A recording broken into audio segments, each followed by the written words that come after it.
Morgansoft here, asking you to like and subscribe. Backs up. She doesn't tear her back up. Getting in and out of the refrigerator, which she goes in a dozen times a day. So we want to make sure that the edge of the countertop is going to be the ending point for the circle. And so what I'll do is put a nail in one point, and then simply draw the circle out and cut it out with a jigsaw. As you can see, the Butcherblock is very pale right now.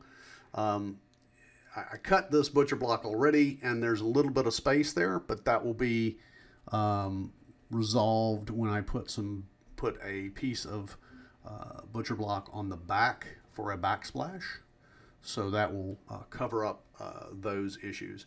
And one thing I have to point out is that nothing is going to be absolutely perfect, but you want to try and make it, the things you do to it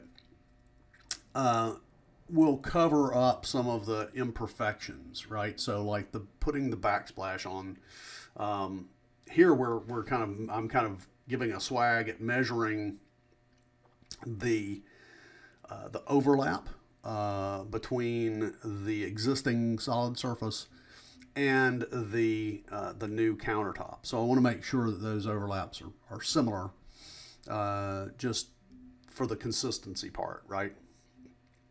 And so what we'll do, and the piece that's laying on top of the counter is actually a filler piece that will be put on the end of the counter, because there's a little 1/4 inch divot there where the end of the counter sticks out, and so we want the Butcherblock to go all the way up to the counter.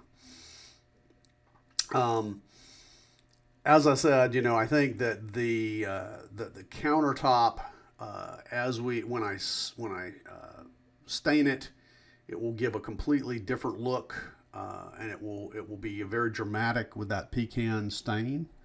I'm going to be working on getting the pieces cut to size, and probably using the router to finish cut them on the edge to make sure that they are perfectly level with the countertops. And again, you can see on the right hand side where I'm actually adjusting or changing the Kreg tool. There's some screws on the bottom of it to make it longer. It has 4 separate pieces that you can take apart, and like I say, there's a strip. That black strip grips the wood very well, right? So if it's a slick surface, it does tend to slide a little bit, or if the surface area is not the full length of the Kreg tool, then it does have a tendency to slip, right? So you can see that there is a blue starting block on one end. Now, one of the things I found out was, because my circular saw is a right-hand circular saw, it makes a difference in as far as how you're cutting these larger pieces, right? So you don't want to have to lean over and cut all the way down. You could, but from this perspective, I wanted to measure and make sure that it was a straight line.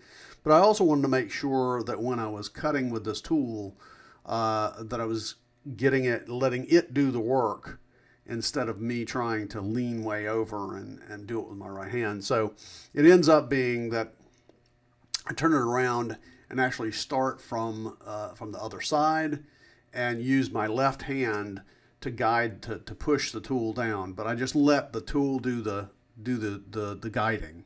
So instead of trying to reach over the wider part, I prefer to have the track on the wider part, and that's the manufacturer recommends that. Have the track on the wider part, and so that allows the tool to guide the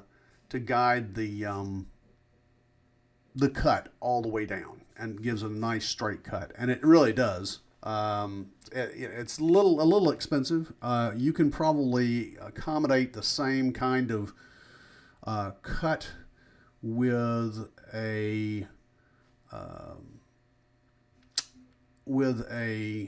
long straight board clamped down to the surface, which you could then use to guide your saw. I particularly like I wanted to try out the Kreg though, and let you see what it looks like, so that if you decide to get it, there'll be some video, a link at the end of the video. That was it for today, and I appreciate you listening. As always, we appreciate you. We love you. If you like this, please subscribe and come back for more. Hit the notification and subscribe button. Thank you.